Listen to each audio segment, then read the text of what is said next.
Hey, what's up?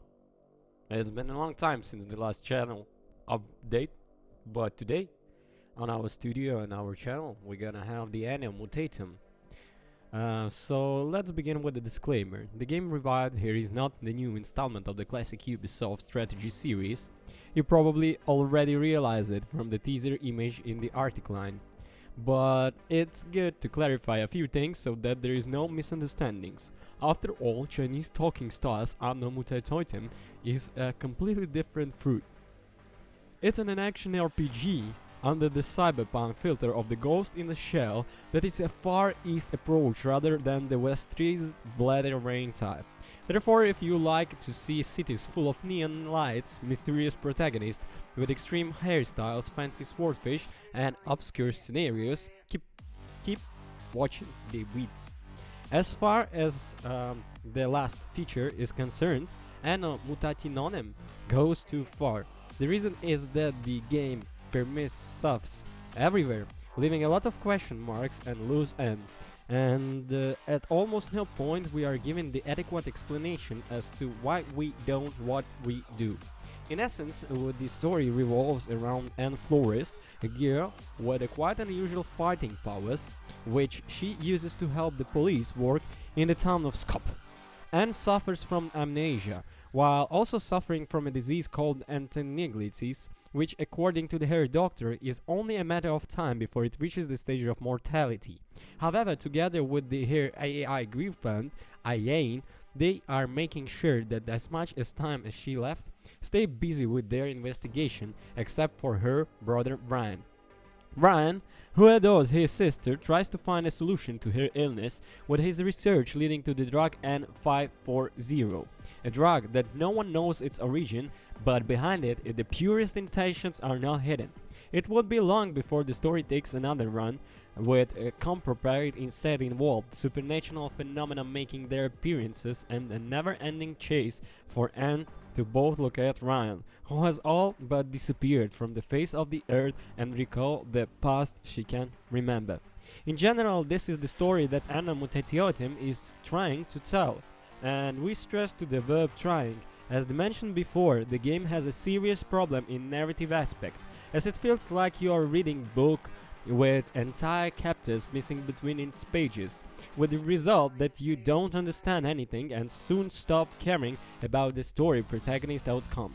For a game that moves along action's RPG path, that is a serious flaw that cannot be overlooked.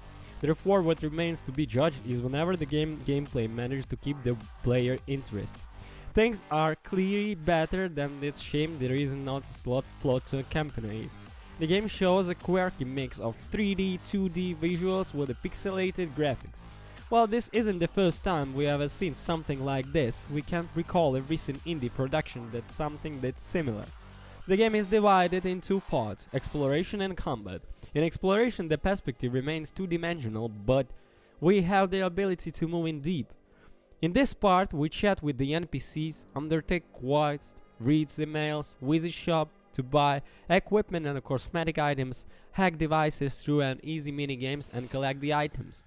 There are 4 areas to which we are very lively to and well done, but quite limited in scope with very few points of interest.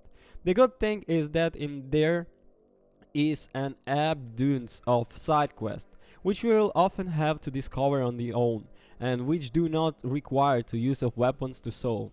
And there are a few that we have to pour minds to work, such as the mission to find the killer in the apartment building we live or being called upon to make a decision. Of course, we never learn the consequences of our decisions, but another thing, anyway, apart from the side quest, it's worthwhile to engage, it's collecting all kinds of junk. Scouring every corner of the city, which we can disassemble to get the right materials for the crafting. The crafting element is quite strong in game and often the games encourage us to engage in it, but there is a balance issue in terms of the cost implementing new weapons. Crafting a weapon is very expensive in both materials and money, which is hard to acquire. Unless you feel like grinding while serving cocktails at Anna's sister's bar, making the process a near unavailable one of the important parts of the game. It's no coincidence that in my playthrough I managed to make a new sword when I was about 3.5-4 of the way throughout the game. Speaking of words, the game combat system takes us to a purely 2D environment when Anne has 3 types of weapon: the classic sword, a greater, and the firearm, all which can be tweaked by placing a chip in relevant slot. By pressing the appropriate button, we use the corresponding weapon, and by combining them, we create combos that inflict more damage on the enemies in equations. Of course, there is a block button that, if pressed at the time, becomes parry and creates an opening for the counterattacks, while there is also a dodge, which also makes us invulnerable for as long as the roll lasts. Well, on the technical aspects, the implementation of the pixel art is excellent and surely no one the best we have ever seen. So, to sum up, ANNO Mutationem is a nice attempt from the Thinking Stars, which certainly has a lot to improve on. It goes ahead with a sequel, as the game ending suggests. If you're a fan of the cyberpunk style, it represents an action RPG with the emphasis on action. Give it a look.